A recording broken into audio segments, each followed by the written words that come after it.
کہ نبی کریم صلی اللہ علیہ وسلم نے مدینہ منورہ جا کر اللہ کے حکم سے 16 یا 17 یا 18 مہینے جو نماز پڑھی ہے وہ بیت المقدس جو بنی اسرائیل کا قبلہ تھا اس کی طرف رخ کر کے نماز پڑھی، اور اللہ کے نبی کی تمنا یہ تھی کہ میرا قبلہ بیت اللہ ہی رہنا چاہیے۔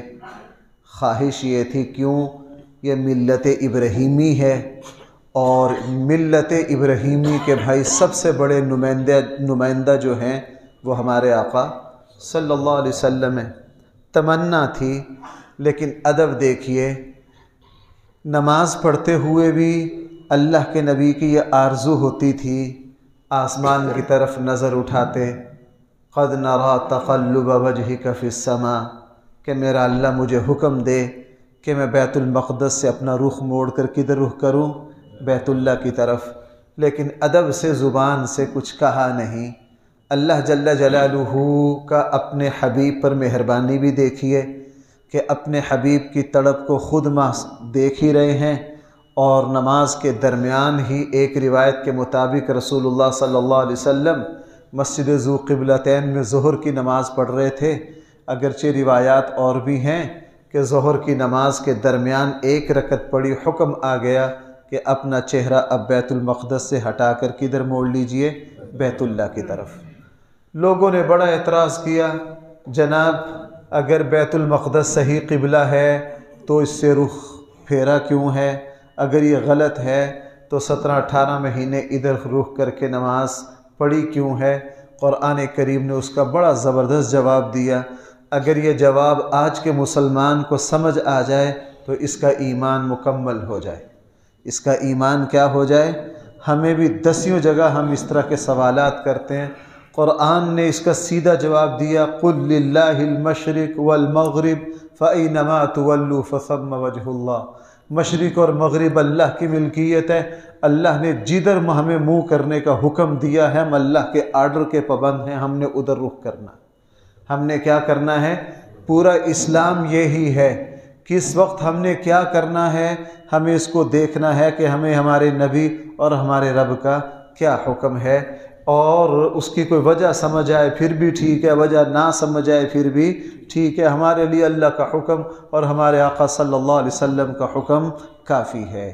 قرآن کریم نے دوسرے پارے میں رسول اللہ صلی اللہ علیہ وسلم کو نبی بنا کر بھیجے جانے کے مقاصد بیان کیے ہیں کہ ہم نے رسول اللہ صلی اللہ علیہ وسلم کو جو نبوت دے کر بھیجی ہے، اس کا ایک مقصد یہ ہے کہ آپ پوری دنیا کو یتلو علیہم، اللہ تعالیٰ کی آیات قرآن کریم پڑھنا سکھائیں۔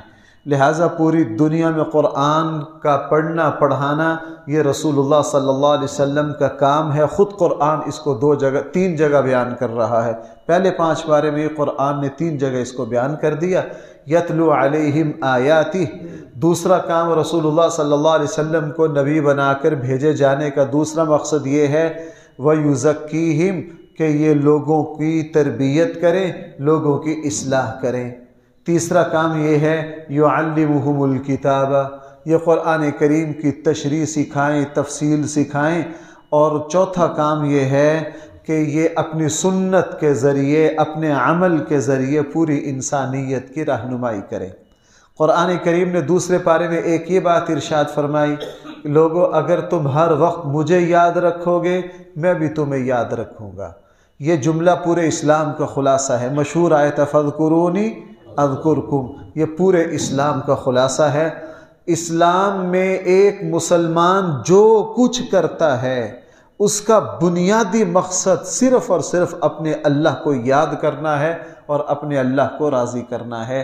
اسلام میں تمام عبادات کا مقصد، یہاں تک کہ اگر کوئی عالم دین، کوئی امام مسجد مصلی اور ممبر پر بیٹھا ہے اور دوسرا ایک مسلمان بادشاہ اپنی کرسی پر بیٹھا ہے، ایک چیف جسٹس مسلمان اپنی عدالت کی کرسی پر بیٹھا ہے اور ایک بیت اللہ کا غلاف پکڑے ہوئے ہے، دوسرا مسلمان تلوار لے کر میدان جہاد میں ہے، اسلحہ لے کر میدان جہاد میں ہے، ان سب کا مقصد بھائی کیا ہے؟ اللہ کو راضی کرنا۔ ان سب کا مقصد کیا ہے؟ اس لیے اسلام کا مقصد بنیادی طور پر اسلام کا مقصد یہ ہے کہ سارے انسان اپنے پالنے والے کو پہچانے اور اس سے اپنے تعلق کو کیا کریں؟ مضبوط کریں۔ دوسرے پارے میں قرآن کریم نے ایک ہی بات ارشاد فرمائی ہے کہ اے ایمان والو، اس دنیا میں ہم تمہیں مختلف طرح آزمائیں گے، کسی کو مال دے کر، کسی سے لے کر، کسی کو بیماری دے کر، کسی کو صحت دے کر، اور ہماری طرف سے تم پر یوں آزمائش بھی آ سکتی ہے کہ ہم تمہیں اولاد دیں گے بھی اور تم سے اولاد لیں گے بھی، لیکن تم نے مشکل وقت میں دو کام کرنے ہیں۔ جب بھی تمہیں اللہ تعالیٰ کی مدد کی ضرورت پڑے، آپ موٹر وے پر کہیں سفر کریں تو وہاں جگہ جگہ نمبر لکھے ہوتے ہیں، اگر آپ کو مدد کی ضرورت ہو تو آپ فوراً یہ نمبر ڈائل کیجئے۔ 1122 والوں کا نمبر یہ ہے، تھانے کا نمبر یہ ہے، فلاں جگہ کا یہ ہے، ایدی کا یہ ہے۔ بھائی نمبر ہوتے ہیں کہ نہیں؟ اللہ جل جلالہ نے اپنا نمبر دے دیا۔ اگر اے میرے بندو کوئی پریشانی ہو، میری مدد چاہیے ہو تو میری مدد کے لمبے چوڑے نمبر نہیں ہے، نہ تمہیں بل آئے گا، سیدھا طریقہ ہے۔ جب بھی پریشان ہو، استعینوا بالصبر والصلاۃ، نماز پڑھنا اور صبر سے کام لینا۔ جب تم نماز پڑھو گے تو تمہارا جو کال ہے وہ خود مجھ تک پہنچ جائے گی۔ زندگی میں مشکلات کے مقابلے میں یہی دو ہی چیزیں ہیں۔ ہمارے آقا صلی اللہ علیہ وسلم نے ساری مشکلات کا مقابلہ اسی سے کیا۔ اللہ کے نبی جب پریشان ہوتے کثرت سے نماز پڑھتے۔ بھائی کثرت سے کیا کرتے؟ نماز پڑھتے۔ قرآن کریم نے دوسرے پارے میں ایک یہ بات ارشاد فرمائی ہے، والذین آمنوا اشد حبا للہ، کہ جو لوگ ایمان والے ہیں، صحیح معنی میں ایمان والے ہیں، وہ اپنے اللہ سے بہت زیادہ محبت رکھتے ہیں۔ اپنے اللہ سے بہت زیادہ بھائی کیا رکھتے ہیں؟ اللہ تعالیٰ سے محبت ہے یا نہیں، اس کا پتہ اس وقت چلتا ہے جب اللہ تعالیٰ کی محبت سے دوسری محبتیں ٹکرائیں، پھر پتہ چلتا ہے۔ مثلاً اس وقت رات کے جاگے ہوئے ہیں، نیند آ رہی ہے، لیکن اللہ کی محبت کا تقاضا ہے کہ فجر کی نماز جماعت سے پڑھی جائے، اور جسم کا مطالبہ یہ ہے کہ اس وقت سویا جائے۔ اب نیند کی محبت اور اللہ کی محبت مد مقابل آئی۔ ایک مومن نے کہا کوئی بات نہیں یار، تھوڑی دیر اور اونگ آ جائے گی، کوئی پرواہ نہیں، جا کے مسجد ہی میں جماعت سے نماز پڑھنی ہے۔ اب یہاں جسم کا مطالبہ اور اللہ کی محبت کا مطالبہ اکٹھا ہو گئے۔ جس مسلمان نے بھائی کس کی محبت کو ترجیح دی؟ اللہ کی محبت کو۔ فرمایا ہاں یہ ہیں والذی، صحیح معنی میں ایمان والے، جو اپنے اللہ سے ٹوٹ کر کیا کرتے ہیں؟ محبت کرتے ہیں۔ قرآن کریم نے دوسرے پارے میں دو جگہ فرمایا، اے ایمان والو رزق حلال کا اہتمام کرو، چونکہ تمام خیریں، تمام بھلائیاں، تمام نیکی کی صلاحیتیں، عبادات، اور بھائی یہ سب کی بنیاد کیا ہے؟ رزق حلال۔ رزق حلال ہے تو خود بخود ہر نیک عمل کی توفیق ملے گی، رزق حرام ہے تو ملی ہوئی توفیق بھی واپس مل جائے گی۔ اس کو آپ یوں سمجھیے، ایک لکڑی ہے یا ایک لوہا ہے، لکڑی بہت اعلیٰ ہے، اس کو دیمک لگی ہوئی نہیں ہے، اس لکڑی کو کاریگر کے حوالے کرو، جو چاہو اس سے بنوا لو، وہ آپ کو بیڈ بھی بنا دیں گے، صوفہ بھی بنا دیں گے، جو چاہیں گے وہ آپ کو بنا کر دے دے گا۔ اگر اس لکڑی کو دیمک نے کھا لیا ہے، پوری دنیا کے کاریگر اکٹھے کر لو، انہیں کہو یہ دیمک والی جو لکڑی ہے اس کی کرسی بنا دو، وہ کہے گا جناب اس کے کچھ بن نہیں سکتا۔ رزق حلال کا اہتمام کرنے والا اصل میں وہ انسان ہے جو دیمک اور زنگ سے پاک ہے۔ یہ جب بھی کوئی خیر کی بات سنے گا انشاءاللہ اس کا ایمان، اس کے اخلاق بھائی کیا کریں گے؟ ترقی کریں گے۔ اس لیے ایک ہی رکوع میں دو مرتبہ فرمایا، اے ایمان والو رزق حلال کا کیا کرو؟ اہتمام کرو۔ دوسرے پارے میں قرآن کریم نے فرمایا، اے لوگو ہم نے تمہارے اوپر خون کو حرام قرار دے دیا ہے، اس لیے مسلمان کسی بھی جانور کو ذبح کیے بغیر حلال جانور کو کھا نہیں سکتا، چونکہ جس وقت جانور کو ذبح کیا جاتا ہے یہ جو بہنے والا خون ہے یہ ناپاک ہے۔ بھائی یہ کیا ہے؟ ناپاک ہے، نہ بطور غذا استعمال کیا جا سکتا۔ اگر یہ جسم کو لگ جائے تو بھائی کپڑے کیا ہو جائیں گے؟ ناپاک ہو جائیں گے۔ فرمایا ہم نے تمہارے اوپر خنزیر کو بھی کیا قرار دیا ہے؟ حرام قرار دیا ہے، اور ہم نے تمہارے اوپر مردار کو بھی حرام قرار دیا ہے۔ رسول اللہ صلی اللہ علیہ وسلم نے فرمایا اللہ تعالیٰ نے میری امت کے لیے دو ہی مردار حلال رکھے ہیں، ایک مچھلی اور دوسری ٹڈی جس کو ذبح نہیں کیا جاتا، جس کو ذبح نہیں کیا جاتا۔ مچھلی کو ہم پانی سے یوں پکڑتے ہیں، وہ خود بخود مر جاتی ہے، بھائی ہم اس کو ذبح کرتے ہیں یا بغیر ذبح کیے کھا لیتے ہیں؟ حضور نے فرمایا صرف اللہ نے مچھلی اور ٹڈی کی اجازت دی ہے۔ اور چوتھی چیز فرمایا وما اہل لغیر اللہ، جس چیز کو اللہ کے علاوہ کسی اور کا نام لے کر ذبح کیا گیا ہو، جو غیر اللہ کا نظر و نیاز ہو، اسلام میں ہرگز وہ حرام ہے۔ اسلام میں بھائی کیا ہے؟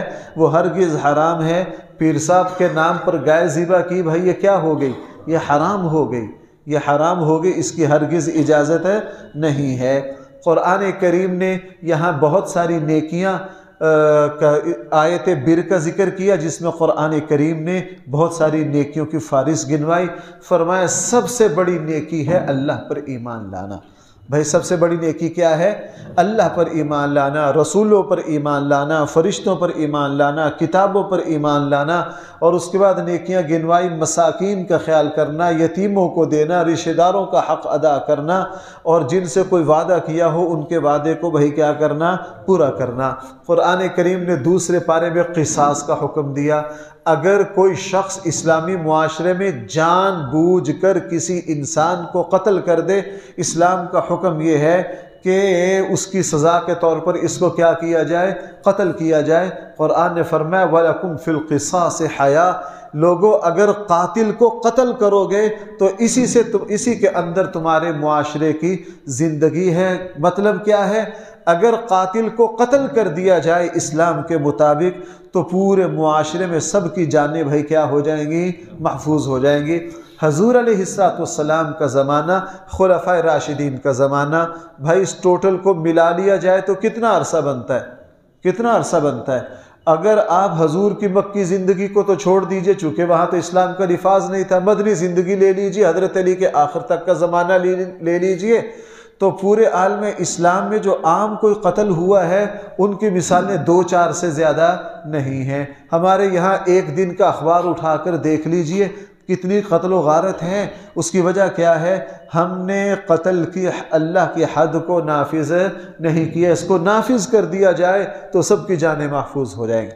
قرآن کریم نے دوسرے پارے میں وصیت کے احکام بیان کیے ہیں۔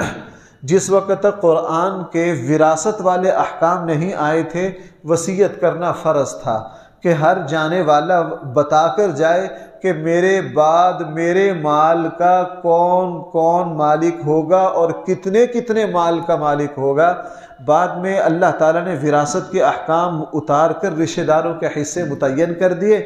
اب اگر ہمارا رشتہ داروں کے بارے میں تو وصیت فرض نہیں ہے، اگر ہمارا زندگی میں لوگوں سے لین دین ہے، کاروبار آدمی ہے، تو اس کو لکھنا ضروری ہے، ہم نے کس سے کیا لینا ہے، کس کو کیا دینا ہے، تاکہ اچانک موت آ جائے تو دوسروں کا حق ہمارے ذمے نہ رہ جائے۔ قرآن کریم نے دوسرے پارے میں ایک یہ بات ارشاد فرمائی ہے کہ اللہ جل جلالہ نے پہلی امتوں کے لیے تو 24 گھنٹے کا روزہ رکھا تھا اور ان کے لیے مشکلات بہت زیادہ تھیں۔ بھائی وہ جو افطاری کرتے تھے نا، افطاری، وہ افطاری بھی ہوتی تھی، اگلے دن کی سحری بھی ہوتی تھی۔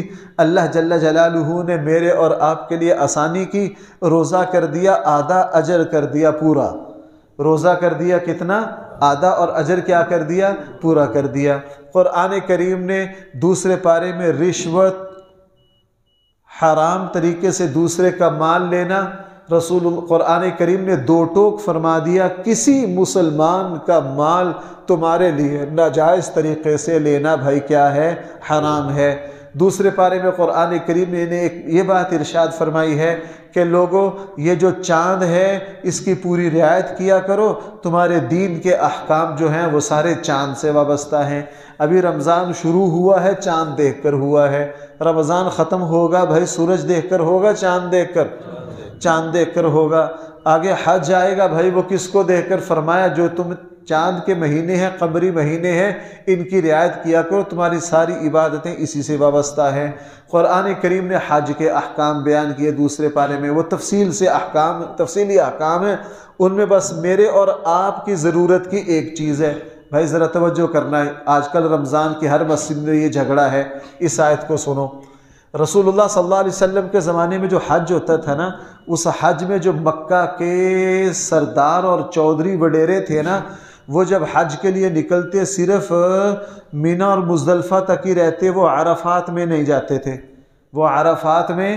جاتے تھے، وہ کہتے تھے جناب ہم تو سردار ہیں، تم جاؤ۔ وہ عرفات میں جانا اپنی کیا سمجھتے تھے؟ توہین سمجھتے تھے۔ قرآن کریم نے ارشاد فرمایا جناب اس طرح تمہارا حج نہیں ہوتا۔ دوسرا کام وہ کیا کرتے تھے؟ حج کے دنوں میں اللہ کی پاکی تو کیا بیان کرنی ہے، اپنے باپ دادوں پر اشعار کہتے، اپنے قبیلوں کا تعارف کرواتے، میرے باپ دادے یوں تھے۔ قرآن کریم نے ارشاد فرمایا نالائقو، اللہ تعالیٰ کے یہاں اس کی کوئی حیثیت نہیں ہے۔ اصل یہ ہے کہ تم حج میں کس کو یاد کرو؟ اللہ کو یاد کرو۔ چونکہ عبادت نام ہی اپنے آپ کو مٹانے کا ہے، بھائی عبادت نام ہے کس کو مٹانے کا۔ اس لیے مسجد میں آنا انہوں نے حج کے لیے اپنی جگہ مخصوص کر رکھی تھی، اسلام نے ان کو اس کی اجازت نہیں دی۔ یہی معاملہ ہمارے یہاں مسجدوں کا ہے، مسجد میں کسی کے لیے مخصوص جگہ نہیں ہو سکتی، مسجد کی ہر جگہ پر ہر نمازی کا حق ہے۔ ہر مسجد میں کچھ لوگ ایسے ہوتے ہیں وہ کہتے ہیں جناب ہماری جگہ کوئی نہ چھیڑے، یہ ہماری پکی جگہ ہے۔ ہماری کیا ہے؟ اگر ہم سب سے بعد میں بھی آئیں پھر بھی ہمیں سب سے آگے جگہ ملنی چاہیے۔ بھئی آپ کو کیوں ملنی چاہیے؟ آپ کو پھول لگے ہوئے ہیں، اللہ کے نبی کا ارشاد آپ کے لیے کافی نہیں ہے؟ اللہ کے نبی نے کیا فرمایا؟ جب تم مسجد میں آؤ تمہیں جگہ جہاں ملے وہیں کیا کرو؟ بیٹھ جاؤ۔ اپنے لیے مخصوص جگہ کا انتخاب کہ وہ میری ہی جگہ ہے، کسی اور کی جگہ نہیں، رسول اللہ صلی اللہ علیہ وسلم نے بھائی سے کیا کیا ہے؟ منع کیا ہے۔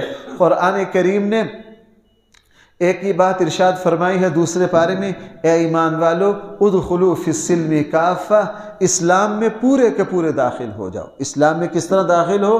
پورے کے پورے کا مطلب یہ ہے کہ اسلام کے تمام احکام پر عمل کرنا ہے، پسند کے احکام پر عمل کرنا یہ اتباع نہیں ہے، یہ خواہش پرستی ہے۔ یہ بھائی کیا ہے؟ خواہش ہے۔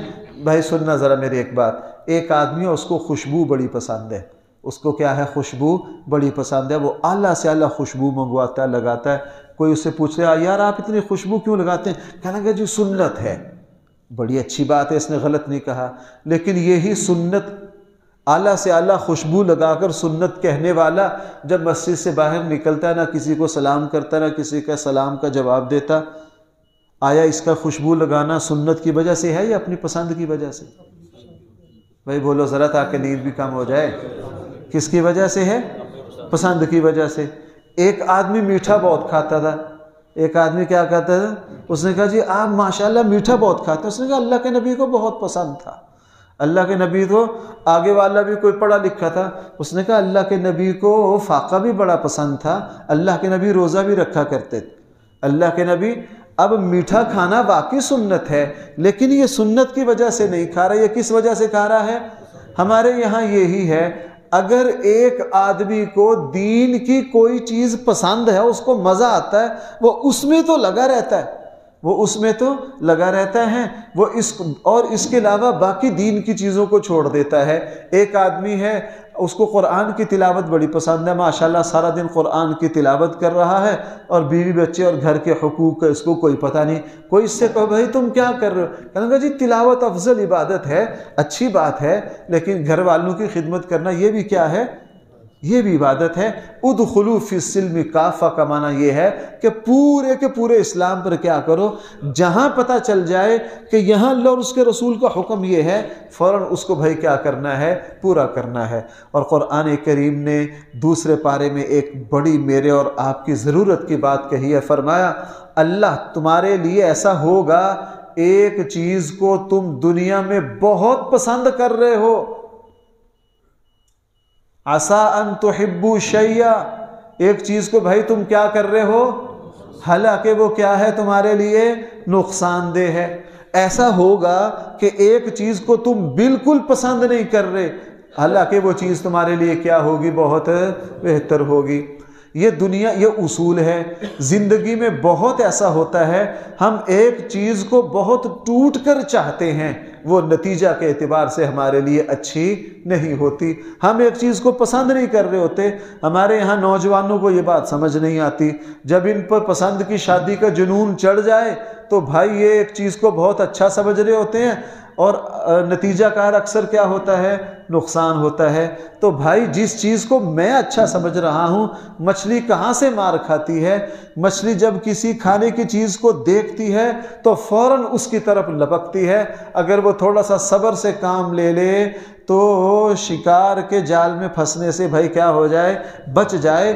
تو قرآن کریم نے ایک اصول بتا دیا، لوگوں بہت سی چیزوں کو تم اچھا سمجھو گے، وہ حقیقت کے اعتبار سے، وہ شیخ سعدی نے کہا ہے نا، اگر اللہ جل جلالہ گدھے کو سینگ دے دیتے اور بلی کو پر دیتے، اگر بلی کو پر دے دیے جاتے تو دنیا میں کسی پرندے کا وجود نہ رہتا۔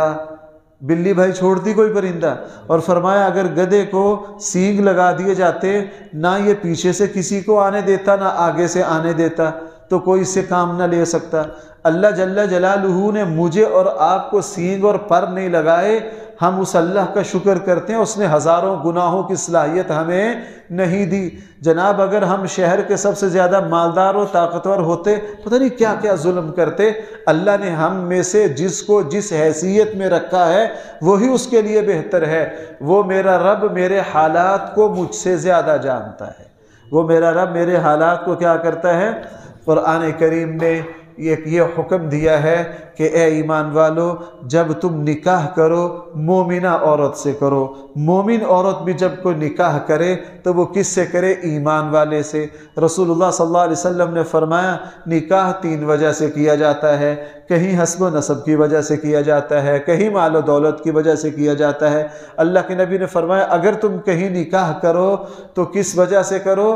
دین کی وجہ سے، اخلاق کی وجہ سے۔ رسول اکرم صلی اللہ علیہ وسلم نے اپنی 2 بیٹیاں حضرت عثمان کو کیوں دی؟ حالانکہ اور بھی بڑے بڑے عظیم الشان صحابہ تھے، لیکن کس کو دی؟ حضرت عثمان کو۔ حضرت عثمان کے ساتھ جب اپنی دوسری بیٹی کا غزوہ بدر کے بعد نکاح کیا تو رسول اللہ صلی اللہ علیہ وسلم کچھ دنوں کے بعد اپنے بیٹی کے گھر آئے، دیکھا کہ رسول اللہ صلی اللہ علیہ وسلم کی جو بیٹی ہیں حضرت ام کلثوم، وہ حضرت عثمان غنی کے سر کے بالوں کو دھو رہی تھی، چونکہ حضرت عثمان غنی جو تھے وہ بڑے بال رکھا کرتے تھے، ان کو دھو رہی تھی۔ رسول اللہ صلی اللہ علیہ وسلم نے یہ دیکھ کر اپنی بیٹی سے کہا بیٹی اپنے شوہر کی اچھی طرح خدمت کیا کرو، میرے صحابہ میں اخلاق میں تمہارے شوہر سب سے زیادہ مجھ سے مشابہت رکھتے ہیں۔ اس لیے اللہ کے نبی کے صحابہ کو حضور سے بہت سے کاموں میں مشابہت تھی، لیکن اخلاق میں آپ کو پتہ اخلاق ہی سب سے اونچی چیز ہے۔ اخلاق میں سب سے زیادہ کس صحابی کو حضور سے مشابہت تھی؟ حضرت عثمان۔ اب یہاں رسول اللہ صلی اللہ علیہ وسلم نے اپنی بیٹی کا جو رشتہ کیا وہ کس کی وجہ سے کیا؟ دین کی وجہ سے کیا، اخلاق کی وجہ سے کیا۔ قرآن کریم نے ارشاد فرمایا 3 پارے میں، لوگوں جو تم قسمیں کھاتے ہو اس میں جو فضول قسم کی قسمیں ہوں گی اس میں اللہ تعالیٰ تمہیں معاف کر دیں گے۔ بغیر نیت کے ویسے ہی چھوٹی چھوٹی بات پر قسم کھا لی، اللہ تعالیٰ اس پر بھی چھوڑ دیں گے، لیکن یہ قسم کھانی نہیں چاہیے۔ ہاں جو قسم پوری سنجیدگی کے ساتھ مستقبل کے اعتبار سے کھاؤ گے تو اللہ جل جلالہ اس کے بارے میں تم سے کیا کریں گے؟ پوچھیں گے۔ قرآن کریم نے 2 پارے میں ایک یہ بات ارشاد فرمائی ہے، اور یہ مسلمانوں میں سے 100% ختم ہو گئی ہے۔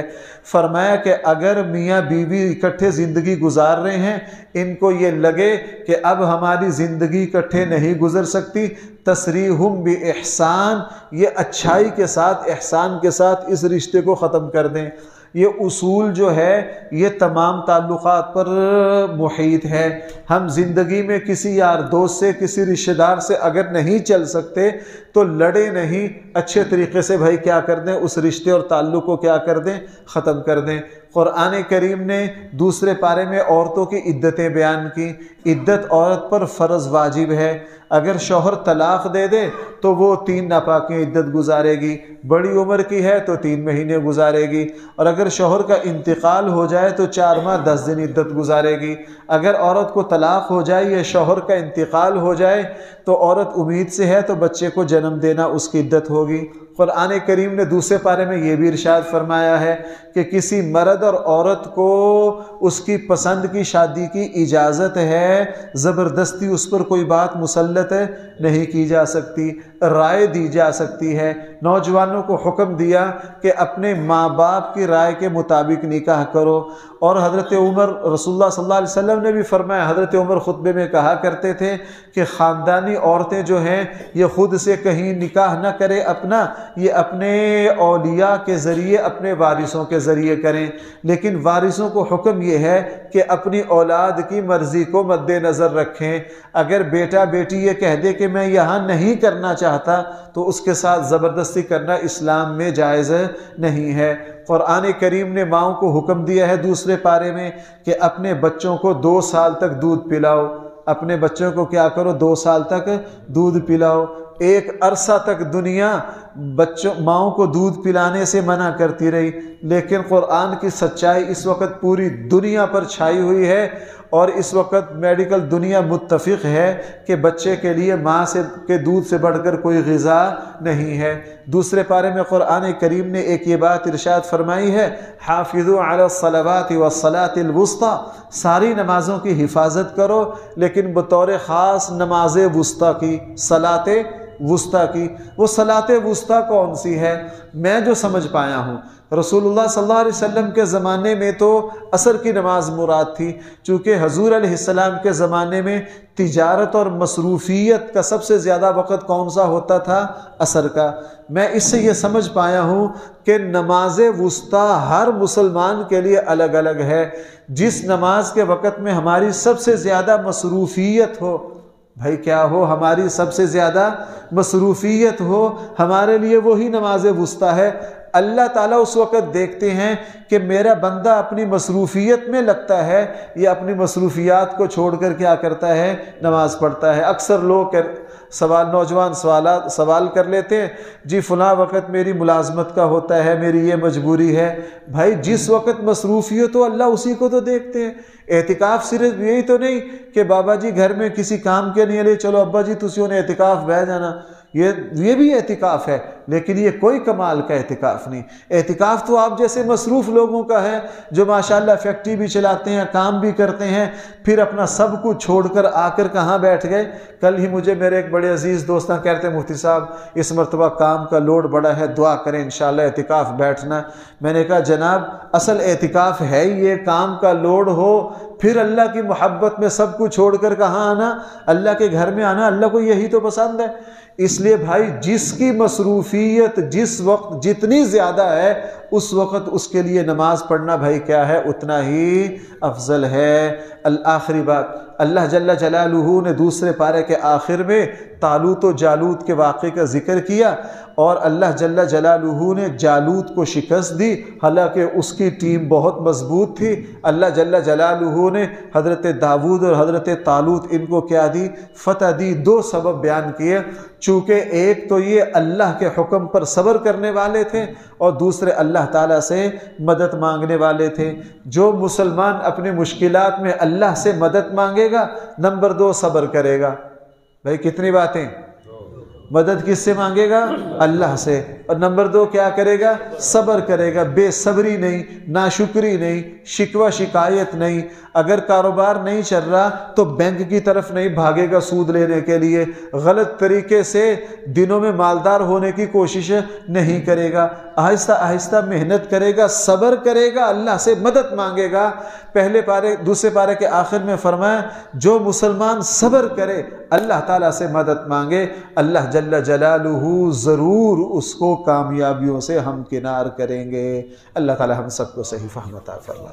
الحمدللہ رب العالمین والصلاة والسلام علی سید الانبیاء والمرسلین وعلی آلہ واصحابہ اجمعین۔